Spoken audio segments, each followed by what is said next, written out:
I was in a movie-making camp for 2 weeks in July 2014. Guys who I'll call A and J were also in the camp. J and I didn't get along, A and I did. One day, though, he decided to pick on me with J. He called me names, bugged me for no reason, etc. I got my revenge on him in the most hilarious way, though, without even planning it. He came up to me and started bugging me. I yelled at him. He came back up to me and told me he wanted to see the video of me being wedgied. The video didn't exist as I didn't get wedgied that day. I told him he wouldn't see it. I then asked him if he wanted a wedgie. He responded no, but that I might want one. A few seconds later, I told him to give me a wedgie. He gladly accepted and went to give me one. What he didn't know is that I really had to fart, and that was the only reason I told him to wedgie me. I let it rip right on his hand. His hand was about 2 inches away from my arse, and I swear he probably felt the air come out of my arse on his hand. It was loud and long. I should also mention I was, and still am, I believe, much taller than him, easily a foot taller than him. I'm 6'1", I was 6'5" back then, and he's around 5'5", I believe, or taller now, I don't know. All I know is that he was about a foot shorter than me at the time, and I tried running from him afterwards and failed as I was laughing so hard I was crying. I had all of it on video and played the video any chance I got, and that drove A nuts. He never picked on me again after that, though. I unfortunately lost the video after I got a new cell phone, so I no longer have the video. Saw him a few times after that, but I don't think he remembered that incident. Haven't seen him in years now, though. Funny enough, though, I take guitar lessons now, and the guy who teaches me guitar is one of the guys who was a teacher at that camp. I had a lesson with him last Friday, and I ended up bringing this story up to him, and he started laughing. Lol. He didn't remember either until I told him. Jay doesn't go to that place anymore. From what my guitar teacher told me, he's in university in a different province. And A is into photography now. I also got revenge on Jay, but that story is nowhere near as good as this one. Killed 2 birds with 1 stone with my revenge. Hold on, this is a long one. Psycho BF from my junior year of HS didn't like how close I was with my best friend. All my friends were dudes because I don't get along with other girls. He used to write me weekly love notes, but this time he handed me the wrong paper. I got a text in math. He was in science in the classroom next to mine. I thought the notes were a bit weird since I was trying to find a way to break up with him for about 3 weeks, because he was pushing boundaries I warned him about. Anyways, I go to open the note, and I had a friend sitting beside me. It was titled Plot to Win Her Back. To sum it up, it was basically a plan to turn my entire friend group who didn't like him against me, including my best friend. I broke up with him the moment the bell rang. Next was my senior year boyfriend. Knew him for about 2 weeks, then we started dating. He told me he didn't want me to talk to my best friend or else he would hurt him and leave me. I was scared, so I ended up ghosting my best friend because I didn't want him to get hurt. 3 months later, this BF broke up with me. A few months later, best friend and I started dating. We have a son together. This was a 3-4 year process. About 3 years ago, I was working in a pretty big factory. They hired through 5 different temp services, so the place was pretty much like a revolving door. People came and left without any warning. Sometimes it was hard just to find a familiar face. So when someone started stealing my lunches, everyone became a suspect. After falling victim to the lunchbox bandit for a week straight, I'm talking about 6 12-hour days with no lunch. Needless to say, the frustration spawned several evil plans, but I felt the Carolina Reaper would give me the fastest and most effective results. All I know was people were going to think twice before stealing lunches. I spent all night making the best steak fajitas for lunch the next day. I finally minced the Reaper peppers into a nice pico de gallo and topped my devil fajitas off. I carefully placed my fajitas into a Tupperware bowl, garnished them with cilantro and limes, then covered them with a clear lid to display their beauty. The next morning, about an hour after I placed them in the fridge, a woman started screaming for help. I ran to the lunchroom to find the lunchbox bandit laying on the floor gasping for air. The Reaper peppers triggered an asthma attack, and he had to be rushed to the hospital. He never said anything, and neither did I until now. Around a decade ago, I, 35, founded a small tech startup. I put everything I had into it, time, money, and endless nights of hard work. Slowly but surely, the company grew into a successful enterprise. I was proud of what I had built from scratch. Things were going well until my younger sister, Sarah, 29, graduated from a prestigious business school. My parents had always favoured Sarah, doting on her and showering her with praise. When she graduated, they started pushing for her to join my company. They believed she had the business acumen to take it to new heights. At first, I welcomed her involvement. It was nice having family around, and she had some innovative ideas, but things quickly took a turn. Sarah began making decisions without consulting me. She was charming and persuasive, and before I knew it, she had won over the key members of my team. Then came the ultimate betrayal. During a family dinner, my parents announced their plan to transition leadership of the company to Sarah. They felt she was better suited to lead it into the future. I was stunned. This was my company. My blood, sweat, and tears had built it, and they were trying to take it away from me. I tried to reason with them, but they were adamant. They believed Sarah was the future of the company, and they wanted me to step aside. Hurt and betrayed, I realized I couldn't let this happen. I started planning my next move. I knew the company inside and out, including its vulnerabilities. Quietly, I began transferring the most valuable contracts and assets to a new entity I created. I made sure all the key clients and top talent were on board with the move. One day, while Sarah and my parents were busy planning their takeover, I announced my resignation. I revealed that I had started a new company and was taking the best parts of the old one with me. They were shocked and furious, but there was nothing they could do. The groundwork had been laid perfectly. The new company flourished, and I never looked back. As for my old company, it struggled without its core team and key clients. My family's betrayal had backfired spectacularly. About 6-7 years ago, while I was still a mere student, a friend of mine broke up with his girlfriend in the most well-thought way I've ever seen with my own eyes, or rather heard with my ears for the climax, but still. Let's start with a little backstory. They met each other during high school and got together a year before this story, and they were a really nice couple for a long time. He, let's call him John, was the kind of guy who was fairly handsome, a good student, and on top of that, one of the nicest person in our class.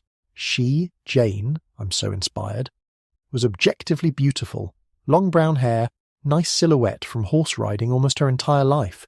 She even had her own horse that she got as a pony colt at Philly years ago.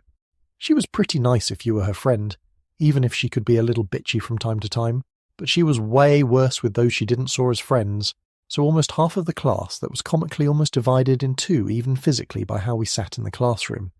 John's best friend Jim, also fake but let's keep the J-string going, was also in our class, and he also had a crush on Jane during high school because she was hard to miss and pretty popular, but she chose John and that was the end of it for him. He had girlfriends too after that. Everything was fine. But during our second year of BTS, French diploma after high school, Jane's behaviour drifted more and more toward the naggy and not as pleasant side she rarely showed before, all the while becoming a little bit more flirty with guys, especially Jim, who she knew had a crush on her in high school. Not often, and never when John could see, but she liked the attention you can get when you don't turn down guys who hit on you immediately, like at a nightclub, for example. It never got really far, and even if we told John she was less nice to be around than before, he still loved her, so it didn't bother him too much. But he did try to calm her a little bit after we talked about that. Then during Christmas holidays, that they each spent with their respective family like they did every year, Jane and Jim went to a party together, which wasn't that unusual since they were both amongst the frequent party-goer in our class, since they lived in the same town and it was hosted by a common friend from high school. John couldn't come because he was catching up with his cousins he didn't saw for months that evening. I don't have a lot of details, but Jane and Jim got hammered during that evening, and all the flirting ended up with her pulling him into a room where they fucked.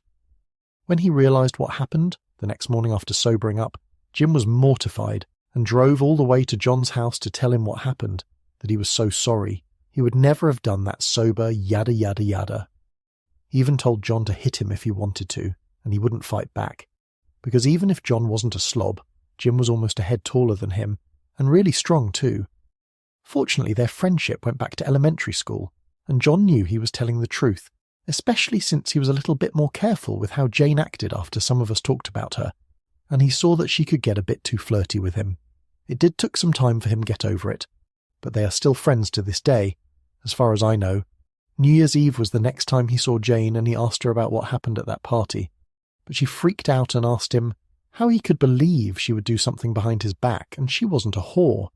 That Jim drooled over her since high school, and he tried to take advantage of her while she was drunk, but only got a kiss. Not even with a moment of hesitation. He acted like he believed her and apologised, spent a nice evening, and started plotting his revenge. They started dating at the end of last January, so their anniversary was coming up, and this is when he would do it. He had a key to her apartment, so while she was out all afternoon preparing for the evening, he really made the place look fantastic. She came home to a trail of rose petals leading to a table lit only by a few candles, while a soft music was playing. John really liked to cook, and as expected, the diner was amazing, with a handmade salad of different vegetables cut in balls and glazed in oil. Honestly, I ate with him once. His dishes looked like those of a 4-star restaurant. And the main plate, a nice juicy steak. After a few bites, he asked her how it was, and when she told him she loved it, he said, "See, I told you would love a Epona random horse named 42 even in your plate." She wasn't a vegetarian, but she took the "I like horses as family, not as meals" sentence literally with her horse. She dropped her fork and became white as a ghost, before springing to her feet, running for the bathroom while frantically screaming incoherent noises since she was already beginning to vomit the meat she just ate. Sadly for her, he had duct-tapped the lid of the toilet shut and put the braid Jane used to tie in a Epona random horse named 42's mane on the seat. She just broke down crying, curled up on the floor where the bath was slowly dripping from the seat, repeating, "Epona random horse named 42, you bastard, my poor Epona random horse named Leoson. He calmly finished his horse steak, then picked up his things, told her he knew she cheated since the day after it happened, that they were breaking, and oh, happy anniversary, then left. The meat was of course not her horse. He was angry at her, but he isn't a psychopath even if it was horse meat, which is pretty good, at least for my taste. But the braid was indeed the real thing, but hair grow back. It took her half a week to realise Epona random horse, named Jean 42, was fine since she remained locked up in her apartment for days, when a friend called her to ask why she wasn't here riding with them one afternoon. You should have seen her face, dude. Just white. Not with anger, but with absolute primal horror. For John's Jane, it was the horse. For us, in our academic circus, it was her philosophy, her damn thesis that Leo pulverized into dust. Boom! The first crack across the face. Boom! The second the neck severed. Boom! The third, the perfect shoulder scattering across the polished floor like petals. You know what the creepiest part was? Nobody in the room moved. The architects, the art historians, even the professors, they stood there like goddamn statues, watching the performance. It wasn't just revenge, it was architectural demolition, perfect in form and content. He used their own terminology against them. Marcus? He stood there like a granite slab with his jaw hanging open.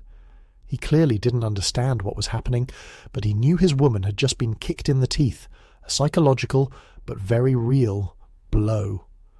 Leo calmly tossed the hammer onto the pedestal next to the card, which now lay amongst the shards. The sound of metal on metal and nothing else. He looked at Sarah. Her eyes were fixed on the wreckage, as if she were watching her own child drown.